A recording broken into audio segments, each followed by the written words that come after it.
একটা তুলবো, ঠিক আছে? সামনে নিয়ে ভাই। আসছে ক্যামেরা নিয়ে না। আসছে?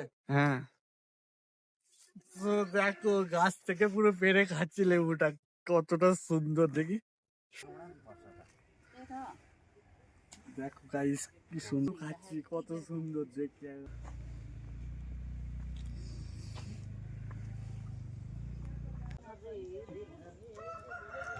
সো আমরা কিন্তু বাগানের মধ্যে ঢুকছি, 50 টাকা এন্ট্রি নিল মাথা পিছু।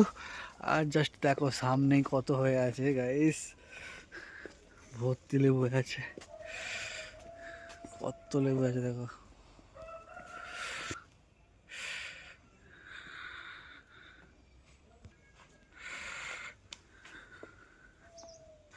সো গাইস দেখো হাতটা দিলেই দেখতে হচ্ছে লেবু, কি সুন্দর লাগছে।